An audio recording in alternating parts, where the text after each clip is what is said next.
नमस्कार मंडळी, मी सुषमा आपलं घरगुती रेसिपी मराठीमध्ये स्वागत करते। 5 मिनिटाची आपली आज रेसिपी असणार आहे। आपल्या घरी भाकरी किंवा चपाती काही ना काहीतरी शिल्लक राहतच असतं, तर आज आपण शिल्लक राहिलेल्या भाकरीपासून मस्त असे तुकडे बनवणार आहोत।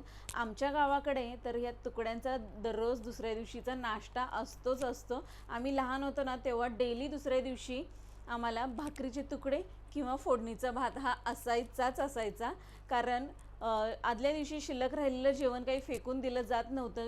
ते दुसऱ्या दिवशी आपण गरम करून वगैरे फोडणी देऊन त्याला छान असं खात होतो आम्ही। तर तेच तुकडे आज आपण मस्त असे 5 मिनिटाच्या रेसिपीमध्ये बघणार आहोत। माझ्या घरी तर मुलांना खूप आवडतात हे तुकडे, तर तुमच्या घरी सुद्धा आवडतील इतके सुंदर आणि टेस्टी हे आपले तुकडे बनतात।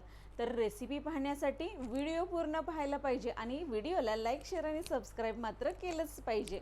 तर इथे तुम्ही बघू शकता किती सुंदर आणि टेस्टी आपले हे तुकडे तयार झालेले आहेत। गरम गरम तुकडे आपण दह्यासोबत खाऊ शकता किंवा त्यावर थोडीशी आमटी घेतली तरी चालेल किंवा नुसते खाल्ले तरी सुद्धा छान लागतात। माझ्याकडे 2 भाकरी शिल्लक होत्या, त्या भाकरींची मी आता बारीक बारीक तुकडे करून घेणार आहे।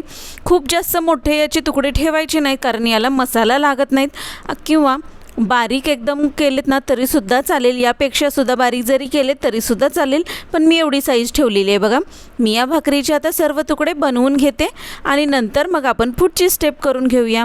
तर ह्या भाकरीचे आपण एक ताट भरून तर तुकडे होतील आपले, 2-3 माणसं छान असा पोटभर नाश्ता करू शकतील एवढे आपले या तुकड्यांमध्ये। तर आता हे तुकडे आपले करून झालेले आहेत, याला आपण थोडंसं ना पाण्याने भिजवून घ्यायचे। आता रात्रीची शिळी भाकरी म्हटल्यावर थोडीशी कडक होणारच, तर त्यासाठी काय करायचं, आपण असं पाण्याने तिला भिजवून घ्यायचं, म्हणजे ती छान अशी मऊ होते। आपला बाकीचा मसाला पण भाजेपर्यंत ही छान अशी मऊ होते। त्यामुळे ना पहिल्यांदा तुकडे केल्या पाण्याने थोडंसं असं तिला भिजवून ठेवायचं, अगदी शिंतोडा द्यायचा पाण्याचा। आता एका पॅनमध्ये तेल घेतलेलं आहे, त्यामध्ये जिऱ्याची फोडणी केली आणि नंतर यामध्ये 2 कांदे बारीक चिरून घातलेले आहेत।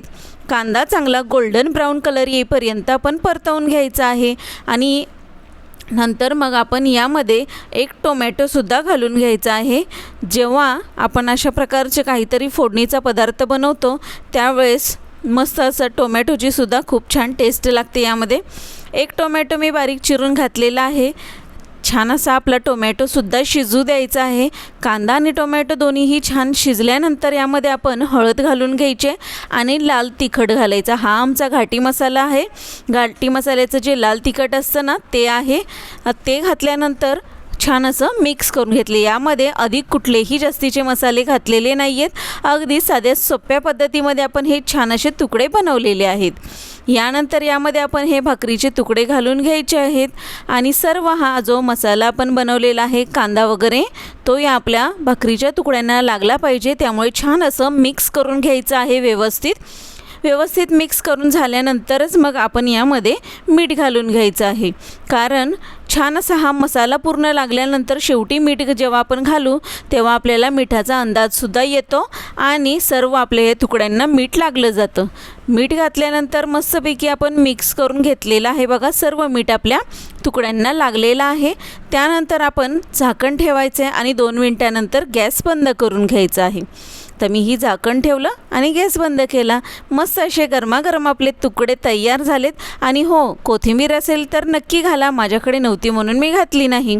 दह्यासोबत तर खूपच सुंदर लागतात, तुम्ही एकदा नक्की ट्राय करून पहा। जर दही नसेल तर तुम्ही असेच जरी खाल्ले तरीसुद्धा खूप छान लागतात।